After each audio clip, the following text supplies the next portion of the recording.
On September 24th, 2014, our son Justin got out of a friend's car, headed down a walkway, Southland Drive and Acadia Drive southeast, and then just disappeared. We have not seen or heard from him since. Each day he's gone missing seems to have become the worst day of our lives. We have a very large and loving family with aunts and uncles, his dad, his brothers, his grandparents, his cousins,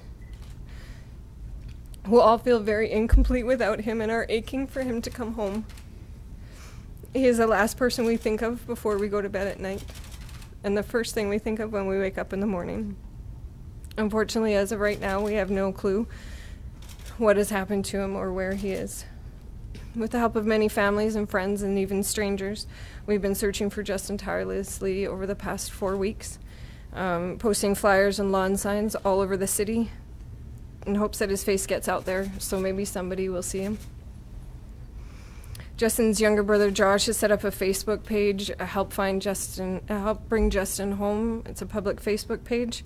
And thanks to the power of social media and again, friends, family, and perfect strangers,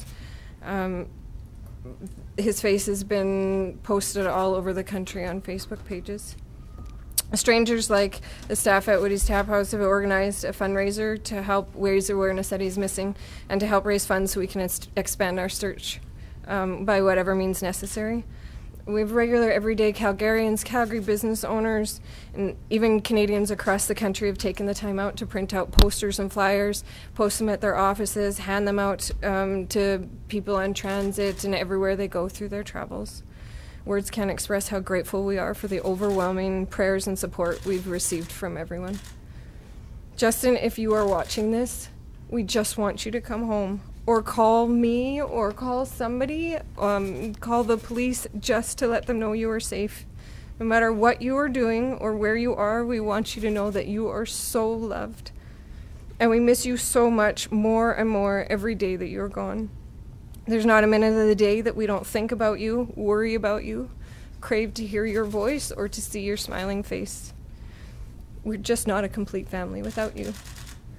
Wherever you are, we want you to know that you are not in any kind of trouble and no one is angry or upset in any way. We're just all extremely worried. And all of this, the police and the media and everything, is all because we love you so much and just want you home. And if you're out there somewhere, whatever is going on, please, please know that we will always love you. We will always do anything in the world to help you and to support you. We just need to know that you're safe. We want you to know that we will never stop worrying about you, we will never stop looking for you, and we will never, ever stop loving you. Please just contact someone or come home. For everyone else watching out there, we are begging you that if you know any information about where our son might be, even if it just seems like a small bit of information, it might be that little bit of information we need to find our son and bring this nightmare to an end. Thanks again for all your support. Do you have questions of the family? Can we just talk a little bit about Justin? I know we've kind of talked about him before, but what kind of person is he?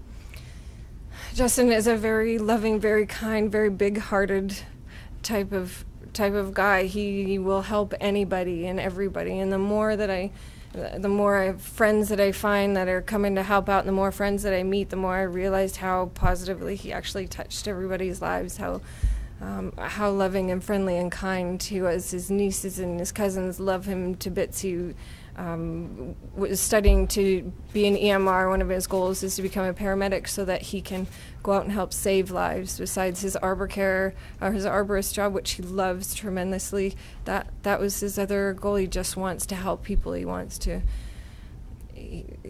just such a great kid with such an awesome soul.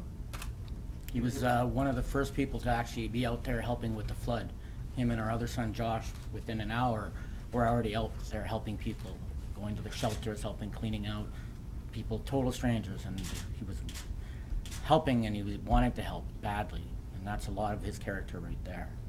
Can you just describe, I guess, the kind of strain that this is putting on you guys right now and what the family home is like at this point? Well, as you can probably imagine, it's the worst time of our lives, and we go through good days and we go through bad days. We are very lucky to have a very large, loving, and supportive family, so we work together to kind of support each other and be there for each other whenever we need each other. And we've had a great network of people, of strangers, and of friends who have just been there as a help and support. I mean, at home right now, it's quiet. It's like I said, we think about this 24 hours a day, 7 days a week. There's not a minute that goes by. We don't sit and watch a show and forget about it. It's on our minds every minute of every day. And our home has been converted to a missing person headquarters. There's posters, there's maps, there's all the clues that we've looked. We've basically tried to make it as efficient as we can and as detailed as we can. The problem is there has been nothing. There hasn't been a single confirmed sighting of him since he went missing. And that's the hardest thing. We don't know if he's still alive or he's hiding. It's just nothing. Literally, he vanished. And that's making it so hard because we don't even know what to think yet. So we're still in denial, still in shock. We're still trying to deal with him being missing. We haven't been able to go to the point where something has happened. So that's why it's such a stressful time, because there's just not enough information. Did he ever talk to you or say anything to anybody about having any really serious enemies, or has anybody come forward to you to tell you about anything along those lines since? No, I mean, like any kids, they have people who they don't get along with and people that they do, but none that have really been extremely hateful, and none that we know of. Like, you know, like I said, everybody has people they don't get along with, but we don't know of anybody who really hated him that much that they would cause any harm to him. There's no open feud with anybody, and there was no open individual private session where he was having problems with one person or anybody. He was a fun guy. He partied. He enjoyed meeting people. Occasionally there would be a confrontation, but it's not abnormal and not different than any other young man growing up. And there was definitely nothing that we saw that he had a problem with one individual or an individual had a problem with him. So obviously you along with police, you picked his friend's brains about this, like over and over.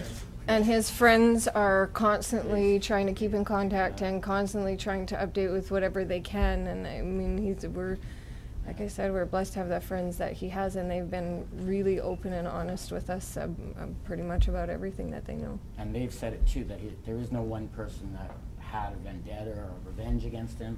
No one motivated enough to want to do something with planned thought. There was nobody premeditated or anything according to what they know and what they know of the friends. Why does Justin sometimes go by the last name of Rhodes? Well, Rhodes is actually the name he grew up with. So McKinnon-Blomme is actually his birth name, the birth name on the certificate. But Rhodes was my maiden name, and that's what I grew up with, and so that's kind of what both my kids grew up with. So legally on paperwork and everything, it's McKinnon-Blomme, but Rhodes is what he And he also took the Rhodes name because he wanted to honor his grandfather and keep that name as well, and to basically show his love and support for his grandfather.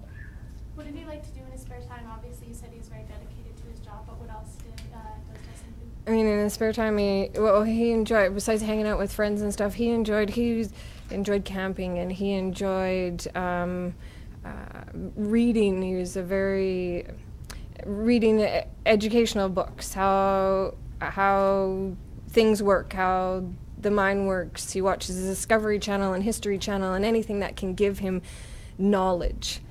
He was always on a quest for knowledge. So, you know, besides hanging out with his friends and stuff, if he wasn't doing that, he was at home reading a book or researching something just for the quest for knowledge. Yeah. And he enjoyed going to concerts and stuff. Pretty much what an average 20, 21-year-old boy would do. He'd like to go out with friends. He didn't really like to go to nightclubs. He was much more of a pub bar where he could socialize and talk more. So he wasn't a big nightclub guy, but he was much more pubs, smaller venues where he could talk and drink and have fun with his friends. He's an outdoorsy guy, so that's why he loved his job so much. His job up in that mostly took him up in northern Alberta was it's quiet and peaceful up there. When he was in the city, he enjoyed being around his friends, but really enjoyed the break to go up where it's peaceful and quiet and nature. And like I said, they instead of going to hotels, they would actually just camp out where they were, camp out in a tent where they were working, because he just enjoyed that. So that's kind of what he was doing.